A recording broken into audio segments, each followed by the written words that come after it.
If you require or would like to use captioning for this webinar, our friends at Purple Communications will be providing them for us today. All you need to do is click on your menu bar and probably under More, you'll see a button for closed captions. Click on that and you'll see those appear at the bottom of your screen. Also, in order to reduce background noise, all participants are on mute. There will be an opportunity to ask some questions at the end of the presentation. We'll also provide participants with our contact information. With all that said, let's get started. My name is Kevin McCluskey. I'm the Director of Partnership Development with Disability Solutions, and on your right-hand side, you have Keith Meadows, the Hiring and Engagement Consultant. Keith and I both manage Disability Solutions employer clients. We provide them with proactive outreach to the disability community, talent partners, and job seekers alike. And we also provide training and education on the benefits of hiring talent with disability, and also provide employers with tools to help them best engage and support potential and current employees with all types of disabilities. As you can see from our logo on the bottom right, we are Disability Solutions at Ability Beyond. Our parent company, Ability Beyond, is a nonprofit based out of Connecticut and New York. They have provided services to individuals with all types of disabilities for over 60 years. Disability Solutions is where Keith and I work. It's a consulting arm of Ability Beyond, and it was created to help employers implement successful initiatives to attract, hire, and retain talent with all types of disabilities, including veterans with disabilities. Our clients across the country include Pepsi, Centerpoint Energy, Synchrony, Bank of America, and many, many more. Our motto here at Disability Solutions is changing minds and changing lives. I'd like to change the minds of employers through education, success stories, and proven methods, which then result in changing the lives of job seekers with disabilities, turning into successful employees working for our clients. Whether you are a job seeker with a disability or a community-based organization working with job seekers with disabilities, we encourage you to visit our career center at disabilitysolutionstalent.org. There are hundreds of thousands of jobs available nationwide. You can sign up for a free account and you can have alerts sent to you notifying you of new jobs in your area. Definitely go check it out. All right, so again, Disability Solutions work with employers across the country to help them find talented employees with disabilities. In our discussions, we talk with HR teams and hiring managers on what really sets candidates apart from the others. We work with job seekers with disabilities as well, and we help educate them and empower them with the best practices and tips to help them go from a candidate to a new hire. In just over 6-7 years-ish, Disability Solutions has helped over 2,500 job seekers with disabilities find employment using these tips. Keith, I'll turn it over to you.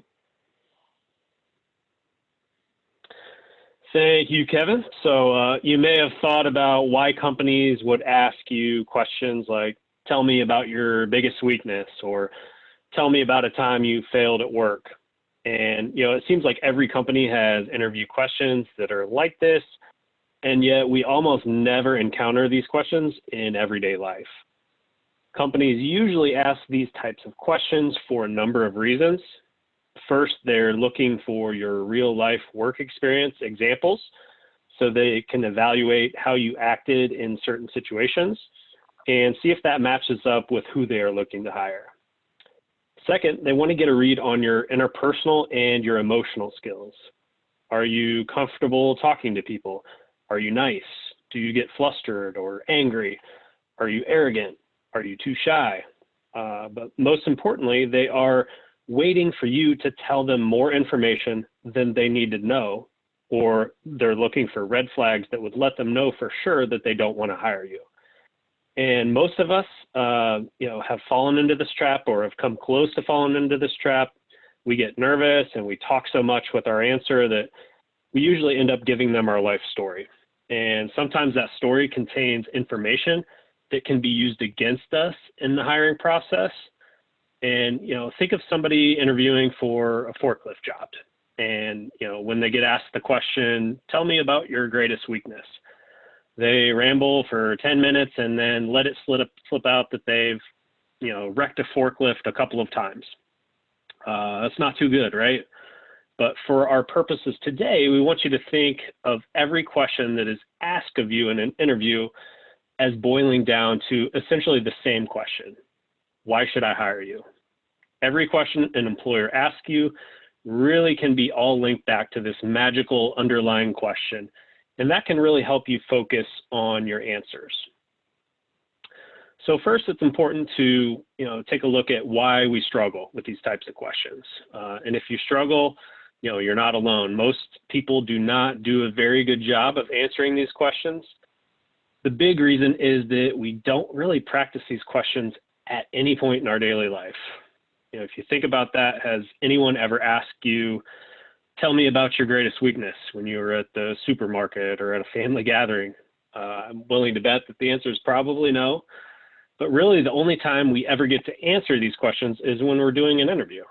So if you've only had one or two interviews in your life, or maybe you've never even had one, then your experience with answering these types of tough questions is pretty limited.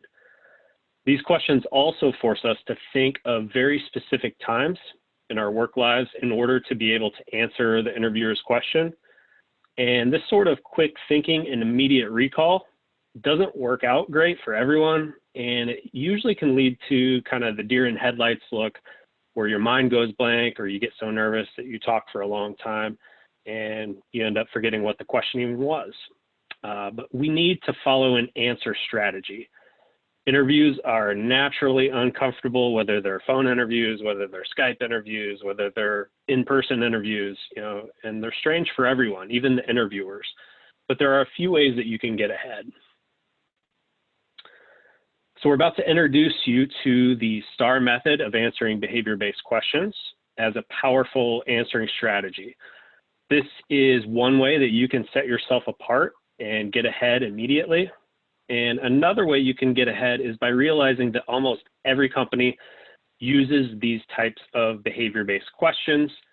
And amazingly enough, they usually use the same 10 questions, just in one form or another with most companies. The main way you can get ahead is practice those questions, practice responding. You already know that you don't get enough practice with them in your daily life, so you're just going to need to choose to practice answering them.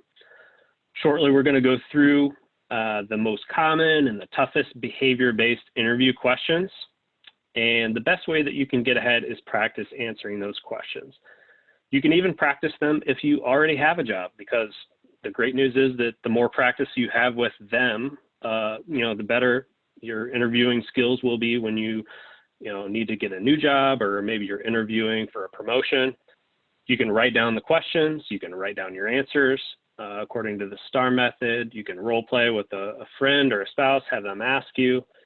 And we've told you that most companies ask these exact questions, so why not have that knowledge of how to answer them in your memory bank so that you can use it whenever the opportunity pops up. And you don't have to be that deer in headlights.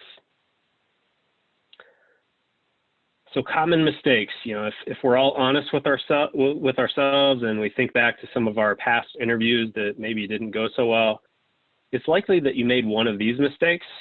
And these are very common, and they usually take place because the job seeker isn't prepared or hasn't practiced those interview questions. These are also good ways to get yourself eliminated from the job.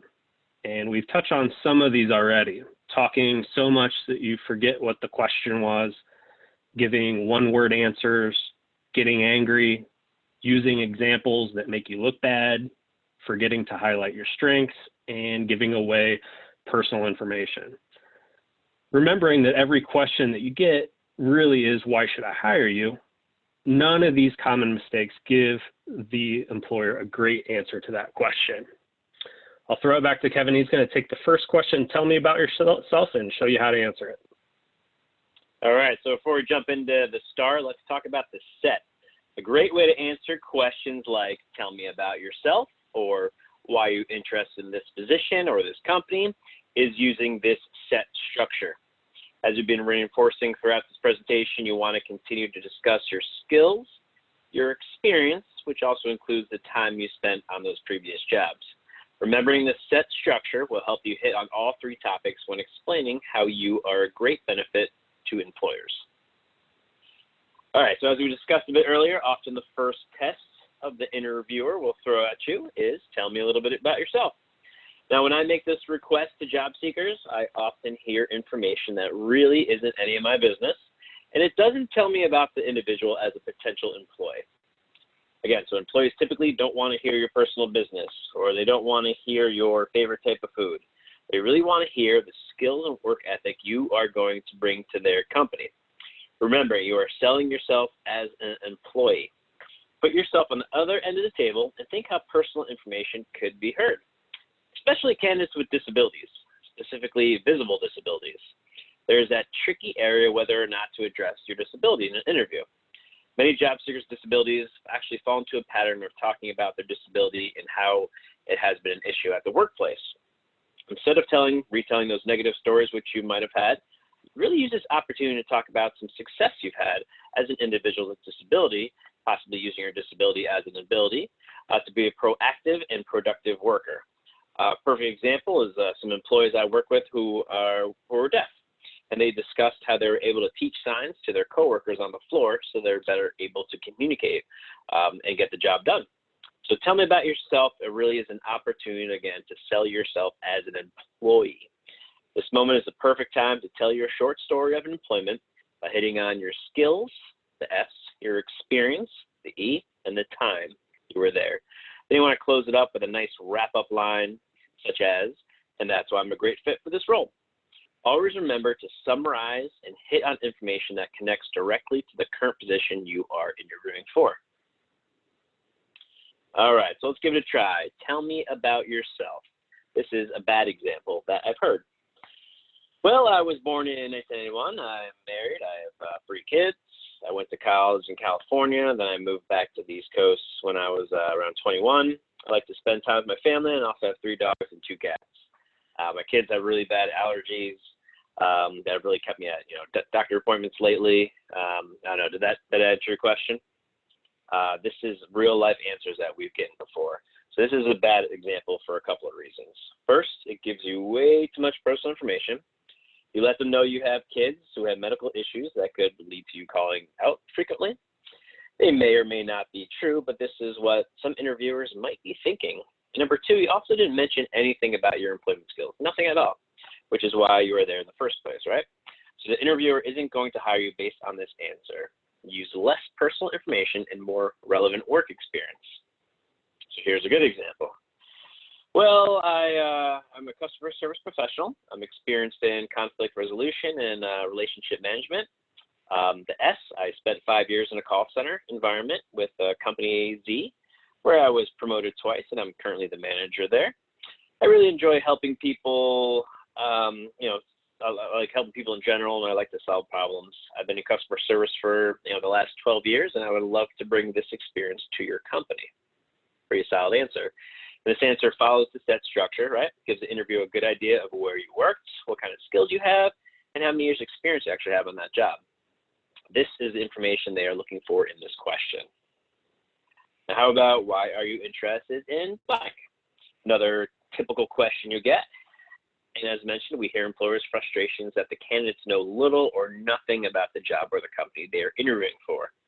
Again, this is another opportunity to sell yourself and show how prepared and serious you are about this position. When speaking to job seekers interested in working for one of our clients, Pepsi, I would often hear, almost always, that they love to drink Pepsi, so that it would be great to work there. When the real answer I was searching for was something about Pepsi. Pepsi is a very reputable and well-known company. They're interested in the opportunity to grow. I know it's a large company with a lot of growth opportunities. I know they have lots of other brands such as Gatorade and Frito-Lay. Also read recently that they're environmentally conscious and using new products to reduce some waste. So working for a company that is stable, provides a career growth, and really shares the same beliefs as me, I'm really excited to work for that company. And then take it back to the position itself. As for the position itself, I not only have the skills as a former sales rep and the background to be successful, but it's something I truly enjoy, and I believe I would be a good fit. Maybe you're going for a customer service role, and you were a cashier or maybe a waiter or waitress. Address that you have 5 years in making the customer experience the best for that individual, that store, that restaurant. And that's what you really enjoyed about that position. These examples really show the hiring manager the type of employee you're going to be. So make it a great example in the selling of yourself. Again, use this opportunity to compliment the company, talk about the company, do some research on it, and bring it back to the sell again and why you are going to be the best candidate for this role. All right, so we have been in interviews before, and we've been asked those questions that kind of make us uneasy or hesitate before we answer. These tough questions like what are your greatest weaknesses? Maybe tell me about a time where you failed, or maybe a time you made a mistake. How did you deal with a difficult coworker or difficult customer? These questions are called behavioral-based questions, and they are really designed to find out how you're going to respond to these different work situations and then relate your skills and experiences for those new positions. So today we'll empower you with these skills to answer them by utilizing the best way possible to impress these employers, which is the STAR method. All right, so the STAR method is your tool to a successful answer, therefore a successful interview. Utilizing the STAR method helps you clearly and effectively structure the best answer for the question being asked. Let's take a look at it. You got the S, which stands for situation. Here you want to set the scene. What is the background of the story? What was your job? What company you're working for? So on and so forth. The T is the task that needs to be completed. So you want to describe what you or someone needed to do. Maybe you had to load a truck by a certain time, or maybe deal with some kind of customer complaint. What was that task? The A stands for action. What did you do to resolve that issue or complete the task? Did you come up with a better solution to load that truck faster? Were you able to take action and help that customer? What did you do? Make sure your answers and examples are positive ones. We often hear stories that go down negative paths. Keep it positive. Always keep it positive in your answers. Telling a hiring manager you went to another manager really tells them that you're not able to solve the issue on your own. All right, so the R is the results. What happened as a result? Again, make sure there's an outcome and make sure that outcome is the positive one. Maybe my team was able to get the truck loaded and out to delivery before our deadline. Therefore, we satisfied the customer's request. Or maybe I was able to calm down the customer and resolve her issue, and she left happy and ended up returning to our store. So it's a quick review for the STAR method. The S is what was that situation? T, what tasks needed to be completed? A, what actions did you take to resolve the problem? And R, what was that positive result? When answering behavioral-based questions, have the STAR method in your head as you walk through your answer to the question, and be sure to paint a perfect story for that person interviewing you. Remember to think your answers as those short stories you were telling, utilizing that structure of the STAR method. All right, here's the STAR breakdown. This slide gives you a visual picture of how your answer to a tough question can be broken down into the STAR pieces. In this case, the question is, describe a time where you had to work with a difficult colleague. You've probably all done it before. By breaking your answer down with the STAR format, you are making sure that you are giving the employer the answer that they are looking for. You can even write out your answers like this for practice if you wish. A lot of employers will actually be writing down your responses to interview questions, and guess what? Usually the interview guide is really set up like this with the STAR method. So they'll be looking for these pieces of your story. So why not have it ready for them to give it to them in your answer? All right, a couple STAR tips to become that rock star in an interview. Make sure you use real stories. You've lived through these experiences, so it should come off. Again, it's kind of story you're telling. I usually have the same answer for every one of these questions that's asked already, and sometimes I sprinkle a little new information, but usually it's the same answer, so I know that these questions are going to come. I have my story ready for them. All right, so you want to paint this picture on how you took that negative situation and you turned it into a positive result. Employers want to hear how you, again, were the one who helped with that positive outcome. Make sure you keep it brief, put some relevant information in there rather than rambling on or listing everything that needed to be done. Remember, most hiring managers are interviewing several people a day, so you want to stand out and be set apart. And you don't want to lose their attention as well. It happens to me all the time, and when I ask that question and someone just rambles on, it's really hard to understand what the meat of the answer was, and sometimes I actually forget the question. Keith, I'll turn it back to you. Thank you, Kevin. So interview examples to not get hired, AKA don't do this. The interview is a process to find out who is the best fit for the role. And the interview questions are tests to see how you respond in different situations and to find out what skills and experiences that you have.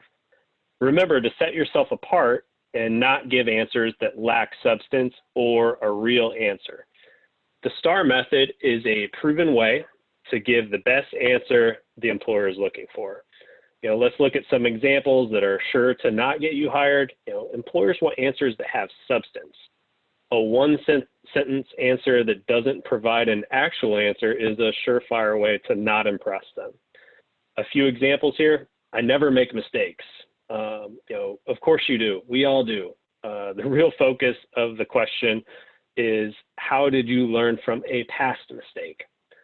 Just as you've made a mistake, you've had the pleasure of working with a difficult coworker, I'm guessing, or you've also encountered a difficult customer at some point. A surefire example not to get hired is telling the employer that you go to the boss or the manager every time there is a problem or an issue.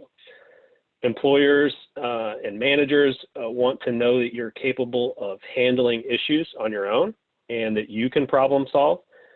Employees who need their managers to complete their work or deal with minor issues are not the ideal candidates, but we hear that so often in answers to these questions. And as we mentioned earlier, please don't sell yourself short and say, I was just a waiter, or I was just a cashier, or I was just something else. No matter the job or the company, your job was important and you did many tasks. Use those jobs and skills to talk about yourself, on how those skills made you the right fit for this new job. And again, stay away from personal information during your answers unless relevant to the job. Finally, it's not what the company can do for you, it's what you bring to the table and can do for the company. Throughout the interview, a great way to end those answers, end your answers are, with those skills and experience, I believe I'd be a great fit, or I'd be an asset for this position, and I'd love to bring my talents to this organization. Something like that. Wrap it up by letting them know that you've got what it takes. So how to get hired. These are things you should do. Talk about a mistake you've made maybe in the past, but make sure it's a mistake that is little enough and one you learn from to become a better worker. A great example could be a tiny mistake maybe you made when you were a new employee, because that's understandable. You're learning new tasks, and the employer will understand that the learning curve is there as long as you finish with a positive example of how you learned and corrected that mistake moving forward. Also, when talking about a difficult customer or coworker, make sure you're not solving the issue by going to a manager and basically passing the buck and saying, oh, yeah, the manager solved that issue. You want to make sure and tell the story and make sure your answer ends with a positive result. And good keywords in your answer are keeping calm and listening before making the decision. Again, when talking about your past experience, tell them what you did in your experience and how that directly relates to the position that you're going for. And lastly, when wrapping up your answers, let them know that you're the best fit, you're excited to work for the company, while also patting that employer on the back with a compliment. So we're going to walk you through a few of those really tough questions that we mentioned throughout this presentation here. We're going to start with the first question here, which is, tell me about a time that you received criticism at work. Really tough question, right? We put a bad example up there first. So you get that question and you say, I've never been criticized, or I do good work. Both of those are bad responses because they're cop-out answers. Everybody has been criticized before. The employer is really just getting at this question, which is, if you get criticized at this job, how are you going to handle it? Are you going to be a person who learns and adapts, or are you going to fly off the handle and be a potential problem for them? That's really where they're going with this question. So these answers here on your screen won't get you anywhere, but let's look at a better way to answer that tough question. So, when I was a cashier at a convenience store 2 years ago, it was my first week on the job, and I left one day without doing the side work that needed to be done before leaving. My boss let me know that on my next shift, and I made sure it was a part of my regular routine, and it didn't happen again. This is a better answer because it follows STAR. It provides much more in the way of details to the interviewer, and it ends in that nice, happy way. This shows that the person can take criticism, they can learn from it to get better, which is really what the employer's after. Our next question, what is your greatest weakness? A very loaded question that really sends people off the rails. A couple of bad answers on your screen here, and these are all ones that we have heard, and these come from employers. These are actual responses to this question. I don't have any weaknesses. I'm not always on time. I'm not a people person. I avoid conflict. These are all clearly not what an interviewer wants to hear. The first one there isn't believable at all. Do you know anyone who is perfect and has no weaknesses? I'm pretty sure I don't. And the other ones there can raise some serious red flags. If you're always late, I guarantee you that the interviewer is immediately thinking that you might have that same problem with them. So these are ones to avoid. But let's look at a better way to answer that question. One weakness I have is I take work home with me too often. I find myself thinking about how to solve work problems during time that I should be giving my family attention. I was able to find a good work-life balance, and it actually helped take my work to the next level. I was promoted 2 months after I made that change. And this is an answer that follows STAR. It's more believable and realistic. You'll notice how the story has that positive ending again. And this is one of the major keys outside of following that STAR method. End everything positively, showing how you were the person that made it end well, and then sprinkle your own personal work experience into these answers. So this is kind of a general good answer following the STAR method, but you'll want your specific information in there. All right, our next question that many of you have probably got at some point. Tell me about a time where you had to deal with an upset customer. This is a not so hot response to that question. I had to deal with upset customers all the time when I worked for the supermarket. People are crazy, man. I just stayed away as much as I could, and I called for a manager if they cornered me. I didn't like that job, so I left there. This answer just shows that you're a person who kind of runs from customers and you don't really care about solving problems. You're also a person who lets the manager or the supervisor deal with everything. And the company wants to hire a difference maker and a problem solver. And with an answer like this, you're clearly demonstrating that that isn't you. So we'll look at a better way to answer this. When I worked for this restaurant, customer service was extremely important. A customer received the wrong food and started screaming at me. I needed to make her happy, so I stayed calm, listened to her complaint, offered an apology, got her the right order. She actually apologized to me for yelling and left a very satisfied customer who came back every week. Once again, that sounds a little bit better, right? It follows the STAR method. It has that nice happy ending. It's more specific. Has where you worked and when, what the issue was, and what you did to make it better, not the manager, what you did, and tells you how the story ended up as well. So we want you to keep in mind, the STAR method is a great framework that you can formulate your answers. And as we mentioned, you can write down these answers or write down these questions and then write down your answers and just break them down with the STAR method and just practice. The companies ask the same 10 to 15 questions pretty much all across the country, so why not be prepared for those? I'll throw it back to you, Kevin. All right, thank you, Keith. So what did we learn today? You want to use the SET and the STAR methods to answer those tough questions. It really gives you a great outline to really knock those out of the park. You can write out questions and answers and label your answers STAR, kind of like we did on those answers. So again, these are typical questions you're going to get. So always have one or two stories that you're willing to tell. Again, mistakes, what's your greatest weakness? Those are pretty typical questions. They might be asked in a little different ways, but it's always the same question. And remember, as Keith said, they're asking, why should I hire you with every question they use. You can practice with your friend or in a mirror. Practice really does make perfect when it comes to interviewing. Again, these are your stories. So you want to get comfortable with them. Again, as we've mentioned, most employers are asking these questions, and they're like 10 or 15 different questions, really the same question they're answering you. So always be prepared and have a great method to answering those questions. All right, so I know we have a lot of talent partners and job seekers in the audience today. So if you have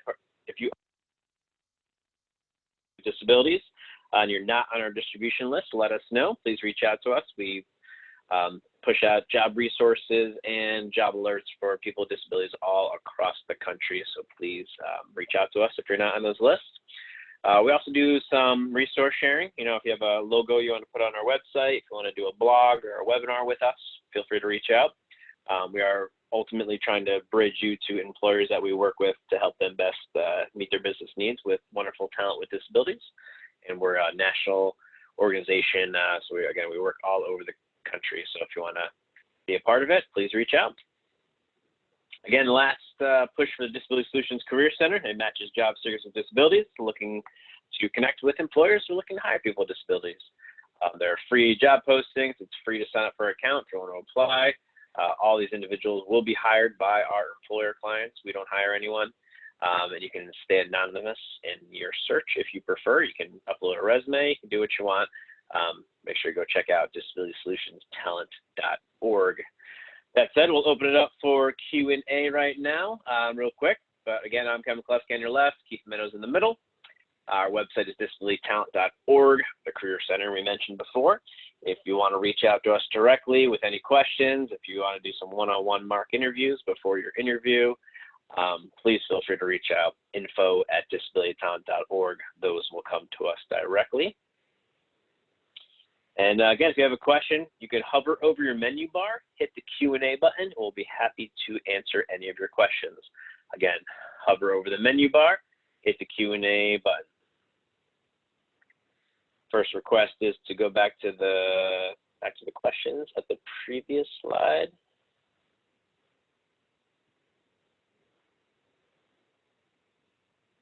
Can you is this one you're looking for? Again, a request to go back to one of the slides. I think maybe the one with the behavior-based questions, Kevin, with maybe the top 4 or 5. There we go. Let me know if that's what you're looking for.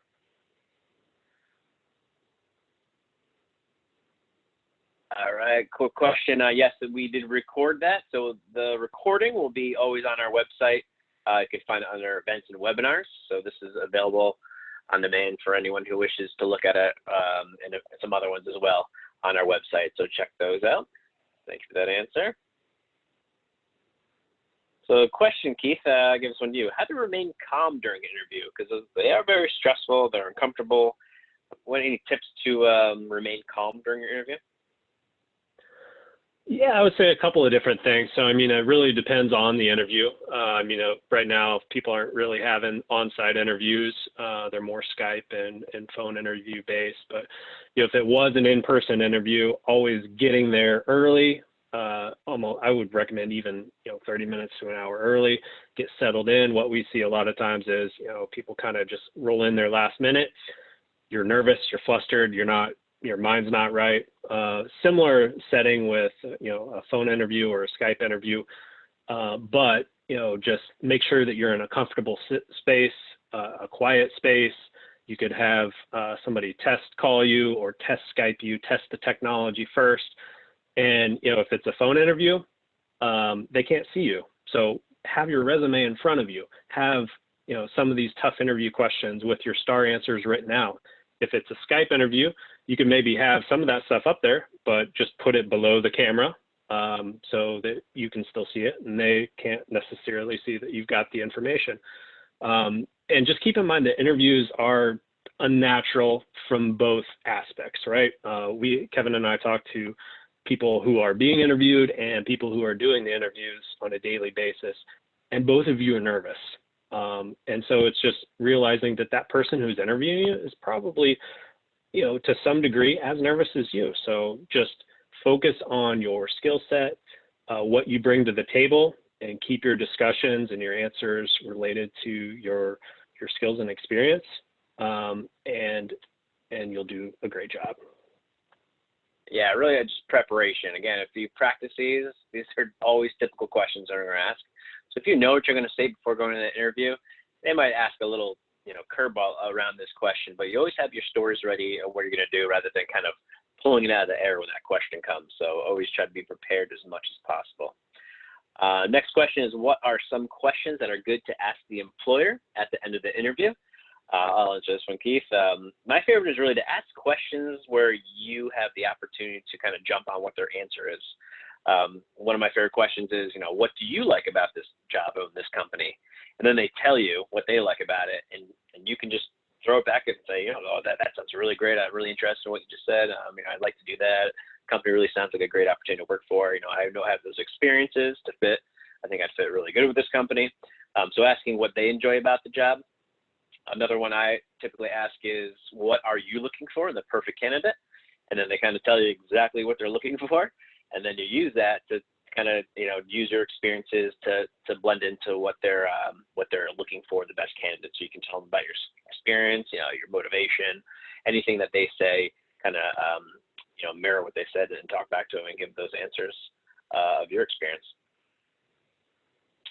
All right, Keith, I'll give this one to you. What if a person doesn't have any job experience, possibly if they just graduated college?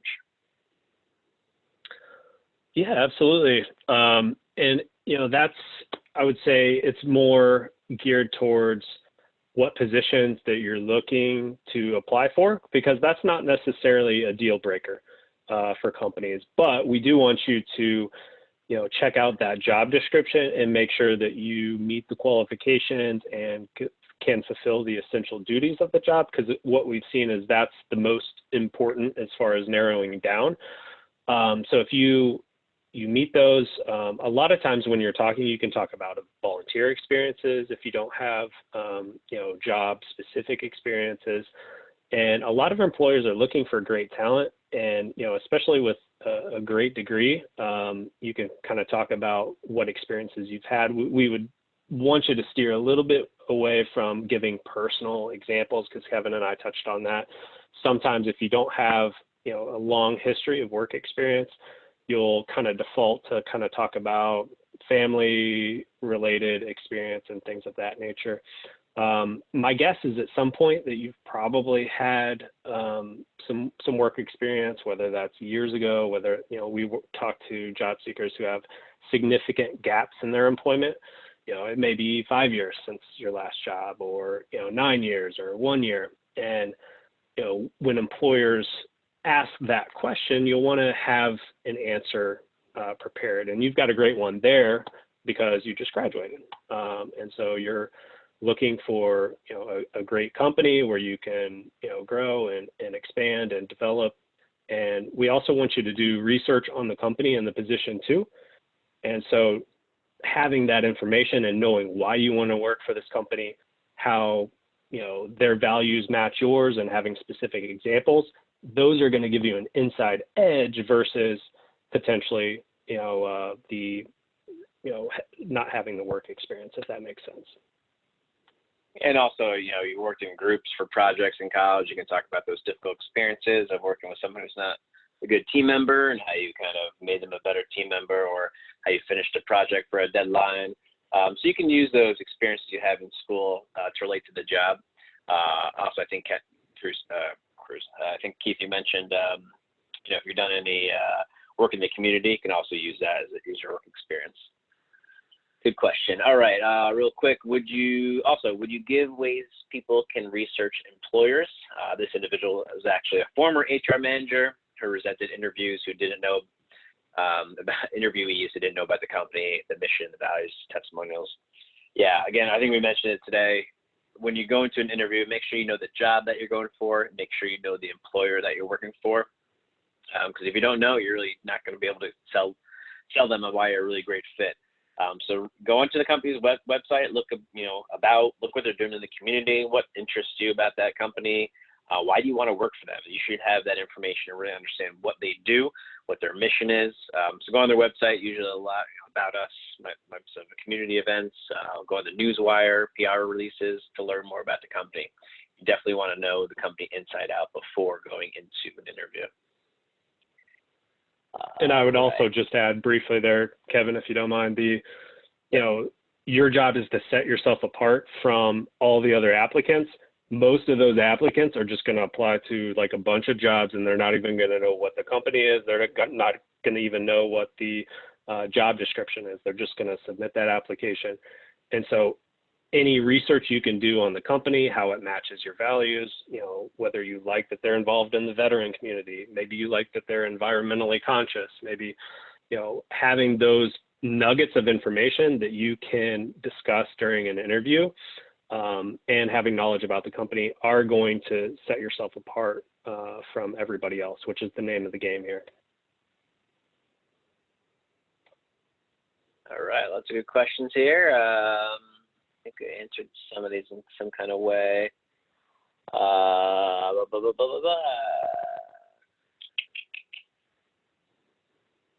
right, Keith, if the question is a scenario or a conflict between employees and has to do with theft or questionable work practices, is the answer then appropriate to go to the manager? This is a recent example from this particular job seeker. And I'll jump in first, if you don't mind. Go ahead. Okay. Oh, no, I was going to say these are pretty common questions. These are what we call like integrity related questions, where they're trying to find out what you would do in a situation where you're confronted with, something that wasn't on the up and up, right? And the real answer that employers are looking for is yes, that you would go to your supervisor privately, and make sure privately is the key word there, because what they're worried about from a risk perspective. So if you were to confront the individual and get into a fight, that's a problem for them if you answer the question that way, right? The company's going to be liable and they've got a mess on their hands. Or if you go to a supervisor or you go to somebody else in kind of a public setting and say, hey, I saw John stealing, 30 things of widgets, that's a problem too, because then it becomes a big festering thing. But if you go to your direct supervisor and you tell them privately that you witnessed this, that's really what the company's after, because they want to protect its assets and they also want to lower risk from confrontation potentially between employees too. So that's usually what they're asking right there. Excellent. I got, if a person took care of a family member that was ill, is this a good experience to use if applying for a healthcare type position? Yeah, absolutely. Especially, you can use it as I unfortunately had to take care of a family member, but I realized that I love caring for people and making people happy. And that kind of goes into that healthcare type of position. You have to have some empathy and love what you're doing. So I think if you have that experience, that's absolutely a great experience to talk to. Just make sure you fit the basic qualifications of that job. All right, Keith, if the disability is obvious and there may be some duties that need accommodation, how would you discuss this? I would always, check out that job description first and read through it in, excruciating detail to make sure that you meet those qualifications and you can perform those essential functions of the job. And then when you're applying, if your disability would impact that application or you need some assistance with that, then it may make sense at that point to ask for an accommodation to help with the application. But really, if you can meet those essential duties and fulfill the qualifications, you're under no obligation to disclose your disability. We like to say it's a personal choice, especially if you can meet and do the job without a reasonable accommodation. It could be a great thing, once you're hired and then, you start doing the position, you may find something that could, be a great accommodation to help you do that job. And, at that point you could bring it. I don't think at this point you would, depending on the job, you would want to go in there and, say, hey, I'm needing an accommodation if you don't know for sure that you would.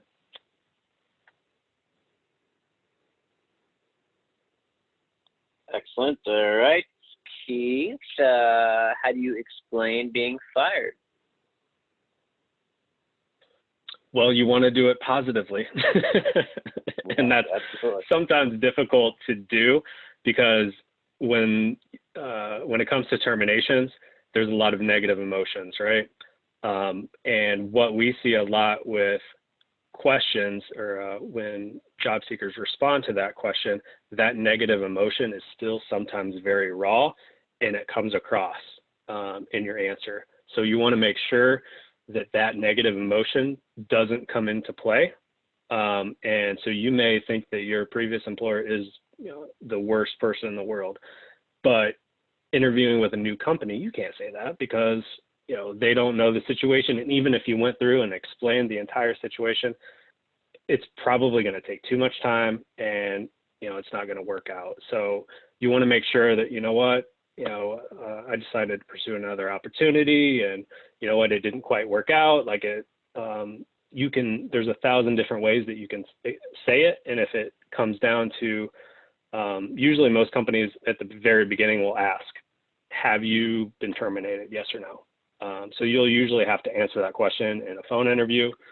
But if you do answer yes, you want to be honest, but you also want to make sure that you don't inject those negative emotions towards your previous employer, even if they're there. Yeah, absolutely. The number one thing is to find a positive way to say it. Own your mistakes. They will, they can or will call your companies to see, why you left that company. So you don't want to be caught in a lie as well. So just try to figure out, it's a good way to prep, make sure you have your answer going in, or it's not, probably won't come out great in the interview. So really keep it positive. Think about kind of ways you can positively explain why you left that job or why you were terminated or fired. Maybe it's not a good reason. You kind of just open up honestly and tell them how you learned from it as well. Good. All right. So do you have a webinar or basic interview etiquette for individuals who have never been in a job interview? We do. That can be found on our website. The top one, disabilitytalent.org. You'll see a tab for events and webinars. I believe that one is called What Employers Need You to Know. That's like an hour, about 45, 50 minutes long. You could fast forward if you want through it. But it's got interview tips all the way from looking at your resume, cleaning up your social media, to writing thank you notes at the end. So that is on our webinar, or our website, sorry. All right, so that is, we are at 1:47. We have a few more questions to answer. If you wish, please email your questions to info@disabilitytalent.org, and we'd be happy to answer them there. Unfortunately, Keith and I do have to jump, but we are open to any questions you have. So feel free to reach out to us at info@disabilitytalent.org. The whole takeaway today is make sure you're prepared going into interviews. If you're nervous about it, if you get anxious about it, being prepared is the best way to go about doing it, and we're here to help if you wish. Again, prepare, use the set structure, use that STAR method, and you'll be able to go and be a rock star at that interview. Again, but please feel free to reach out to us at info@disabilitytalent.org with your remaining questions, and we'll be happy to answer them via email. Again, we also do mock interviews too, so if you're going into an interview and you want to knock some ideas off of us, we'd be happy to do that one-on-one help with you. With all that said, thank you for joining today. And again, this will be available on our website probably within 48 hours or so. And that's at disabilitytalent.org under events and webinars. Thank you for joining, and we will talk to you next time. Thank you.